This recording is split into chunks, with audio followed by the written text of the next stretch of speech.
मुनियों के सनातनियों के मेहनत का परिणाम जो मंदिर बनाया अयोध्या में।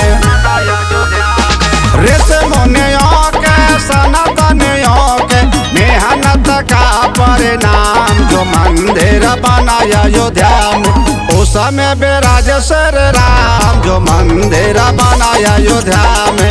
उस समय विराज श्री राम जो मंदिर बनाया अयोध्या में।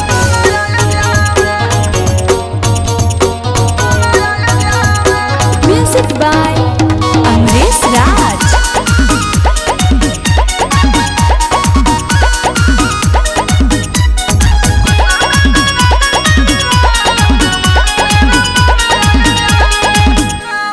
मेहनत लाखों लाख बरस का मेला फल वहे संघर्ष का बनकर मंदिर है तैयार।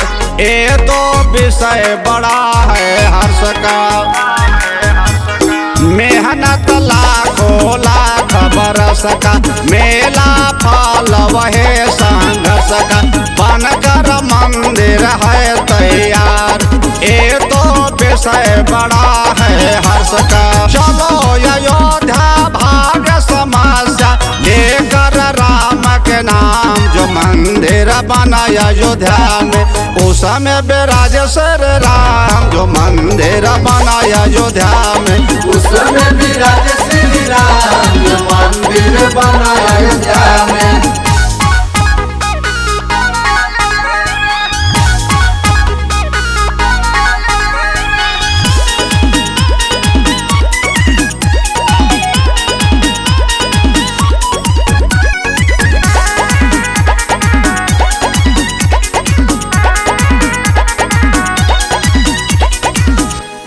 लड़का बूढ़ा नौजवान झूमे सारा हिंदुस्तान।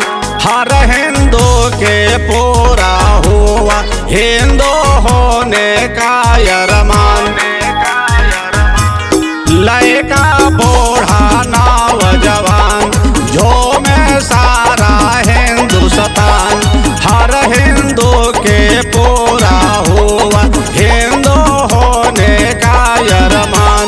देवता भेजा कर दर्शन पाकर बोले जय श्री राम जो मंदिर बनाया अयोध्या में। उस समय विराज श्री राम जो मंदिर बनाया अयोध्या में।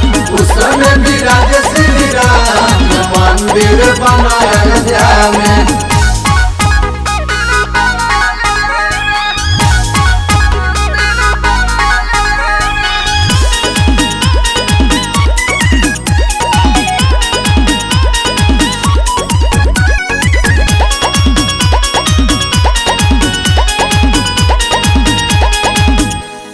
सपना हो ही गया साकार संत महात्माया सरकार।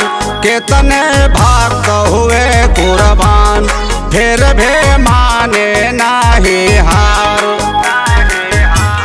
सपना हो ही गया साकार संत महात्माया सरकार। कितने भक्त हुए कुर्बान फिर भी माने नहीं हार। ओम शंकर कीर्तन गाकर यहीं से करे प्रणाम जो मंदिर बनाया अयोध्या में। उस समय विराज श्री राम जो मंदिर बनाया अयोध्या में। उस समय विराज श्री राम जो मंदिर बनाया अयोध्या में।